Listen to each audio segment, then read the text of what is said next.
লোকসভা নিৰ্বাচনৰ বাবে কংগ্ৰেছৰ দলীয় টিকট ঘোষণা হোৱাৰ আগতে দলীয় নেতৃত্বৰ আহ্বানত নিৰ্বাচনী ৰণদংকা বজোৱাত ব্যস্ত উদয় শংকৰ হাজৰিকা। বুধবাৰে দলহাট সোণাপুৰ গাঁও পঞ্চায়তৰ অন্তৰ্গত কংগ্ৰেছৰ বুথ সমিতিৰ সভাপতিৰ সৈতে বাৰ্তালাপ কৰে উদয় শংকৰ হাজৰিকাই। মৌন হৈ বিশ্বৰ ৰেকৰ্ড গঢ়া লখিমপুৰৰ সাংসদ প্ৰদান বৰুৱাক তীব্ৰ সমালোচনা কৰে উদয় শংকৰ হাজৰিকাই। টিকেট ঘোষণা হোৱা নাই, কি ক'ব? দলে ইতিমধ্যে মোক জনাইছে যে আপুনি কাম কৰি যাওক। এটা টেকনিকেল কাৰণত টিকেটটো ঘোষণা হোৱা নাই, কাৰণ কি অসমৰতো বেলেগে নকৰে, ভাৰতবৰ্ষৰ অন্য ৰাজ্যৰ লগত যিখন আগন্তুক লিষ্ট উলিয়াব তাত ওলাব। আশা কৰিছোঁ কাইলৈ ওলাব, কিন্তু আমাৰ প্ৰস্তুতি চলি আছে। আৰু আজি ইয়াত আমি বাগানত আমাৰ চাহ বাগানৰ মহিলাসকলৰ লগত এখন সৌহাৰ্দ্যপূৰ্ণ আন্তৰিকতাপূৰ্ণ সভা কৰিলোঁ। ইয়াৰ পিছত আপোনালোকৰ ইয়াতো এক সৌহাৰ্দ্যপূৰ্ণ আন্তৰিক আমাৰ বিষয়ববীয়া আৰু কৰ্মীসকলৰ সভা হৈ গৈছে। গতিকে আমি কাম আগবঢ়াই আছোঁ।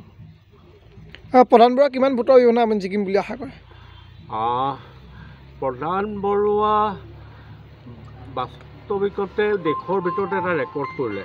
তেওঁ এটাও প্ৰশ্ন নকৰাকৈ বা এষাৰো সদনত মাত নমতাকৈ দেশৰ আটাইতকৈ নিমাতী MP হিচাপে নিজকে প্ৰতিষ্ঠা কৰিলে। এইটো লখিমপুৰ সমষ্টিৰ কাৰণে এটা বদনাম। মই নিশ্চয় ভাবোঁ ৰাইজে এই বদনামটো আঁতৰাবলৈ চেষ্টা কৰিব আৰু বিকল্প প্ৰাৰ্থী কংগ্ৰেছ দলৰ প্ৰাৰ্থীক জিকাবলৈ যত্ন কৰিব।